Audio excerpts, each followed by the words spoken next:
happen to my people up there in villages? Have no education, no property, absolute poverty. So he said, I'm going to work for my people. I'm going to do everything possibly he can do to see I can get my people up. So he went back to Bombay. He was able to get a job as a lawyer. Bombay being a big city with a lot of British influence, he was able to go to college, and he was teaching in college. Then he started writing about the untouchable peoples, and he started doing a lot of research as to find out what the caste system is. Why, where, how's the Hindu religion? And he was writing to the British. And British people, thank goodness, at least listened to him. Listened to him. So when the time came, in 1930s, they were talking about the British leaving India. There's a lot of commotion going on. And I want to bring my favorite person into the discussion is Gandhi here. I'm referring to Mr. Gandhi, the old man that you would have seen a picture. The movie, the famous movie they took, okay? That is a propaganda picture, okay? This guy was also Bharatla. I think he was a third-rate Bharatla. He couldn't even find a job in India, so they shipped him to South Africa. That's the truth. So he went to South Africa to work for one of his... see, when the Indians went to other countries, whether they're Caribbeans or South Africa or Fijis and other places, the first shipload was all the untouchables. Because they needed the laborers or the coolies, they used to call it at that time. Coolie. As anybody from Trinidad or Jamaica would understand the word. Yeah, coolie. And that was the untouchables.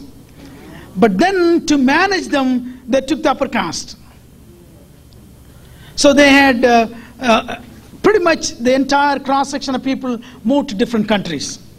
But the majority of the people, because they need more laborers than masters. So majority of Indians were shipped to those countries where the untouchables. Okay. So when the Gandhi went there, and he saw the British man treating Indians or his upper caste men as bad as blacks. He got worried. I said, we are the pure race, we are the Aryan race. How can the British can treat us like the blacks? So he started fighting as misunderstood. People say he fight racism. But they forgot to tell you what racism he was fighting for. He was not fighting for the black man. He was fighting for his own race. So he became a little famous.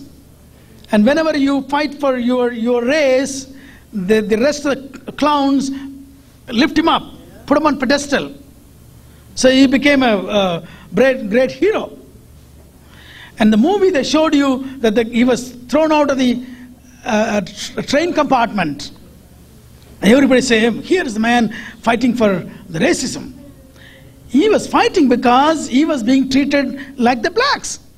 That was the reason he was fighting. He was fighting. Anyway, ultimately he came back to India and he became overnight a hero. Because they wanted somebody, a hero. They were waiting for a hero. And here came a big hero from South Africa because he was fighting against the British. So Gandhi was representing the upper caste. But he declared that he was representing quote unquote Hindus, which conveniently included the untouchables. Because for them, untouchables are part of Hindus except as slaves. But Dr. Ambedkar asked, if we are Hindus, how come we don't have the same right as you have? For that he says, well, that is the Varna system and karma. So Dr. Ambedkar said, no. If we are socially separated, we have to be politically separated. So when the British started talking about independence and the parliamentary elections and all that, I said, Dr. Ambedkar said, this person, the great person.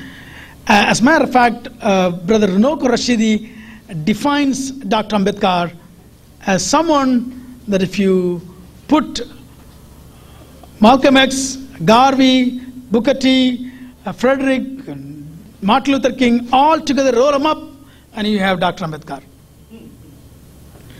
Unfortunately, the untouchable community has that only one person. We call him the savior, the emancipator. Okay. So he said, we need our own independence. We want our own representation. We want to elect our own people. But Gandhi said, no, you are Hindus. So we will elect you. But British said, to turn around to Gandhi, I said, you say, in the meantime he was talking about, oh, I want to elevate everybody, I want to eradicate untouchability. But he didn't want to eradicate the caste system.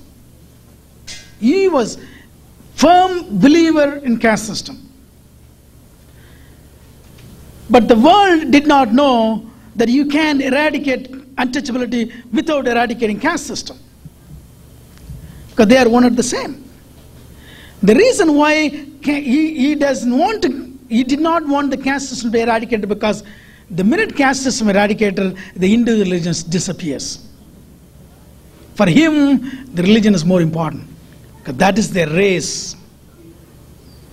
So he was in fact cheating the people, saying that he wants to eradicate untouchability.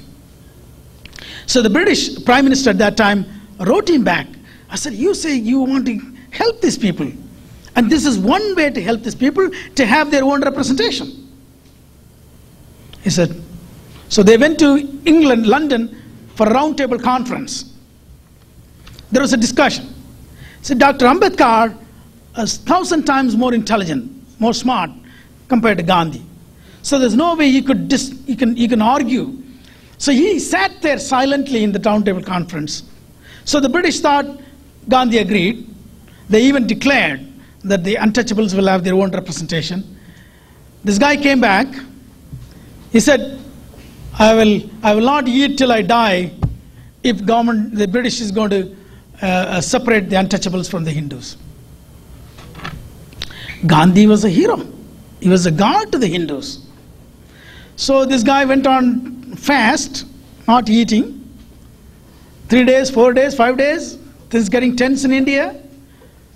And Dr. Ambedkar got a lot of threat that if something happens to Gandhi, you are gone, your people will be gone. And there is no doubt about it. Weak people so easy. So he was worried. But still he said, I'm not going to let my people down. I'm going to try my best to protect my people.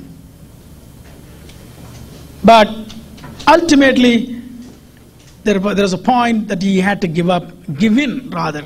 So he got a compromise. And that is the reason Dr. Ambedkar called Gandhi as #1 enemy of the untouchables. Because today, without that particular action of Gandhi, the untouchables' life would have been far, far better, because we would have had our own representation. Today, according to the compromise, they said, okay, they designated certain constituencies for the untouchables, because this district will be represented by untouchable, but would be elected by everybody. And the untouchables are never a majority in any district. Also in Indian process, election process, that you have to be nominated by your party. It is not like here. You got to be nominated by your own party to contest an election. And all these parties are controlled by the upper caste. So people like me will never have a chance to be nominated. So they'll pick all these dummies. And only those dummies are sitting there. And they would not open their mouth They probably don't know how to open their mouth, because that kind of people, they elect them. And that is the reason